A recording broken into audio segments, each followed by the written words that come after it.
How's it going, everyone? Grim here with another unboxing. Today we want to unbox the Mutalith Vortex Beast. It is a Games Workshop plastic model, but as you can see here, it actually says Slaughter Brute. That's because in Age of Sigmar, it's the Slaughter Brute, but in 40k, it's the Mutalith Vortex Beast. And they're quite different in terms of their data sheets. So let's go ahead and do the unboxing.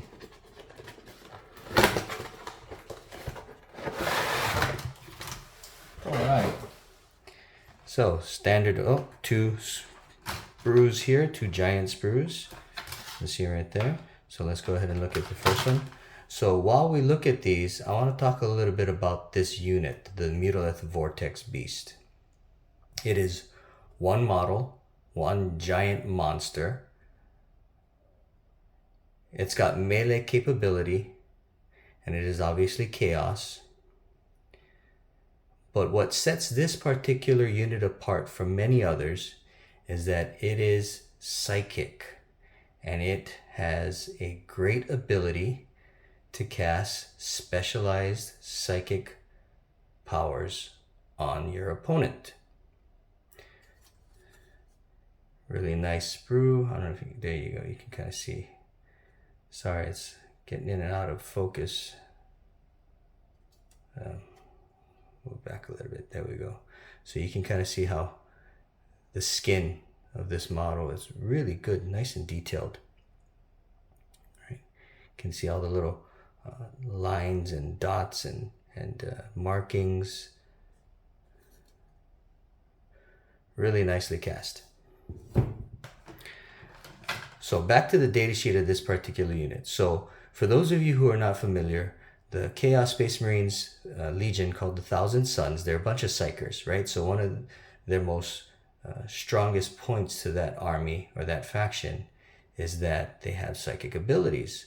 So in addition to shooting and fighting like other Space Marines, to be honest, they're not that good in terms of combat, melee combat, but they got these wonderful abilities during the psychic phase, and they can cast all these psychic abilities. For example, they can cast the psychic ability called Doombolt, which gives 3 mortal wounds to an opposing unit. In addition to that, the Thousand Suns also has this ability called Kabbalistic Rituals. And in addition to casting psychic powers, you use these Kabbalistic Rituals to kind of enhance and augment those psychic powers.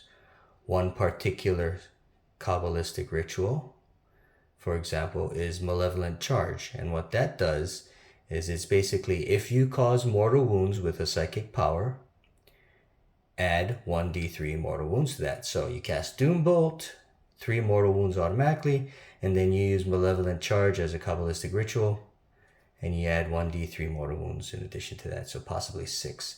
And if it's a character that you're going after, 6 mortal wounds will probably kill it, actually. So that's pretty cool. Look at that. You can see this is the maw, the jaws and the teeth of the face there, or the head, right? And these tentacles actually come out of its mouth. That's one of its melee weapons, is that it's got these tentacles that come out of its mouth. Now, what sets apart the Mutalith Vortex Beast from the Slaughter Brute is this part right here. So the Slaughter Brute does not have this, but the Vortex Beast has it on its back, and I guess it's basically a giant vortex. And I guess that's kind of like the source of its chaos magic that it has. And so, like I said, this particular unit is really good because in addition to the rest of your Thousand Suns army having Kabbalistic rituals and psychic powers that it casts on your opponent, this unit has a special subset and its own table of psychic abilities that it can cast. So it has 4 different psychic abilities that basically, deal damage to your opponent that this unit can cast separate from all the other units in your army. Now, why is that a good thing? Well, that's a good thing because Doombolt, as an example, I did, right? So it's a psychic power. 2 different bases. I don't know why. We'll find out. So Doombolt is a special power that you cast, psychic power, and if you cast it with one of your psychers, you cannot use it again that turn, right? Psychic powers, with the exception of Smite, can only be cast once per turn. So there's only so many good psychic powers to use. A lot of psychic powers are trash and you're not going to really use them. They're very situational. But the really good psychic powers, there's only so many of them.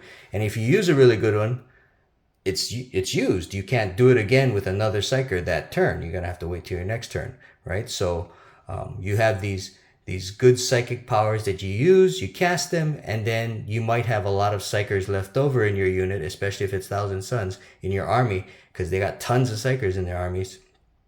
Almost every unit is a psyker. And then what are you going to do? You're going to just basically run out of the good psychic powers and then just start casting Smite with all the other psychers that you have.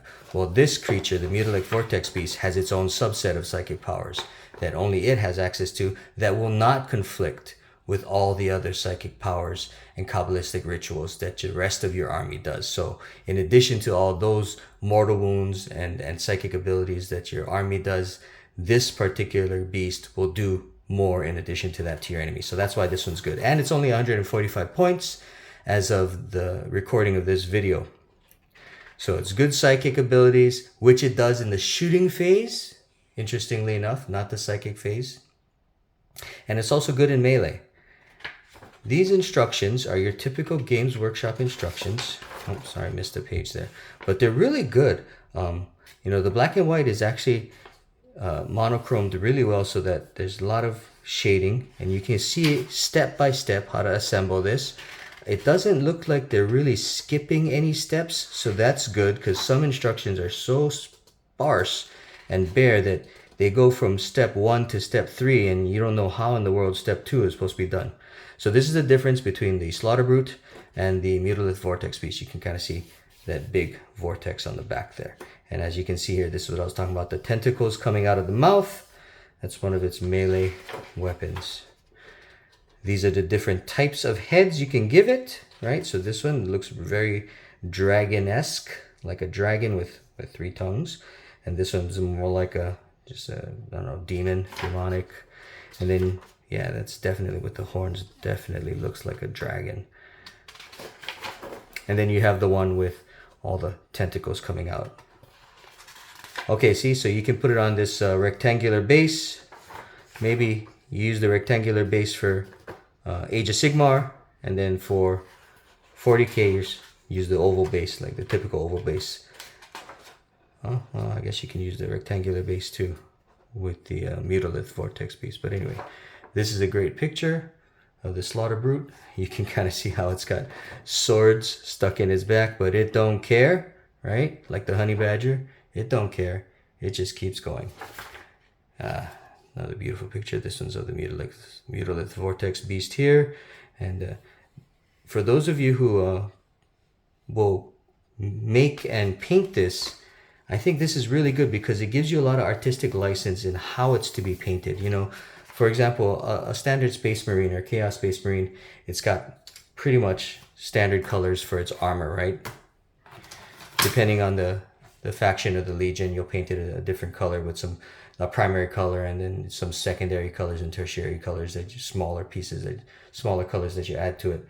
For like a tank, a predator, a rhino, right? Those are all going to be pretty much the exact same color because the armor around the whole thing is basically one color, and then you'll have highlights here and there of different colors. But this creature, because it's a beast, it's organic, and it's actually listed as a model. Not a model, as a monster. It's one of the few monsters that the Thousand Suns have. Because it's organic, you can go crazy with the painting scheme, right? Flesh can look very different depending on the angles, and you can paint it all different kinds of ways. And I think that's really cool because it gives you a lot more license to go wild with the paint schemes. But anyway, I'm rambling. I apologize. That's it for the unboxing. We hope you liked it. If you did like it, give it a thumbs up. If you have any comments about this particular model and unit, please leave a comment. Otherwise, thank you very much. Grim out.